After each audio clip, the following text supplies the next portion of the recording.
అమ్మా ఈ బాక్స్ ఎక్కడ కొన్నావమ్మా? భలే బాగుందమ్మా. దీనికోసం నేను ఎంత వెతికానో దొరకనే లేదు. నాకిది కావాలమ్మా. తీసుకో అమ్మా. అమ్మా ఈ ఫ్లవర్ వాజ్ ఎక్కడ తీసుకున్నావమ్మా? సంతలో తీసుకొచ్చాను. కూతురు వస్తుంది, 1-2 ఎక్స్ట్రా తీసుకురావాలని తెలీదా నీకు?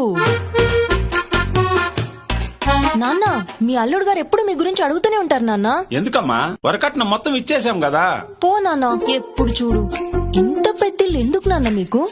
నా పేరు మీద రాసేయచ్చు కదా. నీ పేరు మీద రాసి మేమెక్కడికి పోవాలమ్మా? అయ్యో ఏంటి నాన్న అలా మాట్లాడుతున్నావు? నేను నీ కూతుర్ని. మీరు సంవత్సరానికి ఒకసారి మా ఇంటికి వస్తే 4 రోజులు మీకు అన్నం పెట్టలేనా నాన్న మీకు? తప్పు నీది కాదమ్మా, నిన్ను కన్నాం చూడు, అది మా తప్పు. నాన్న చెప్పడం మర్చిపోయాను, నీ మనవడెప్పుడు తాత తాత అని ఎప్పుడు నీ గురించే కలవరిస్తూ ఉంటాడు నాన్న. బంగారమమ్మా నా మనవడు. అదే బంగారాన్ని ఇక్కడ తీసుకొచ్చి పెడతాను. కాస్త డిగ్రీ వరకు చదివించండి నాన్న. అక్క షర్ట్ ఐరన్ చేసి పెట్టాను చూసావా? రేయ్ నేను చూడలేదురా. అదా మీ బావ ఫేవరెట్ కలరు, బామ్మర్ది గిఫ్ట్ గా ఉండని అని నేనే తీసుకున్నాను. నాన్న వెళ్ళి అన్నతో మాట్లాడొస్తాను. అన్నా ఎల్లమ్మా, వాడి దగ్గర ఏం తీసుకెళ్తావో తీసుకెళ్ళమ్మా.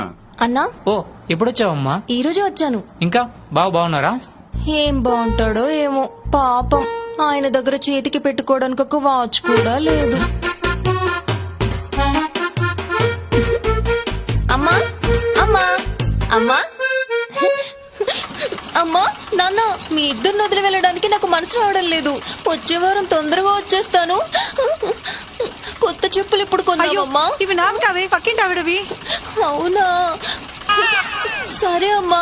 నాన్న ఆటో ఛార్జీలకు ఒక 1000 రూపాయలు ఫోన్ పే చేయి నాన్న. అది కూడా చేయమంటావా?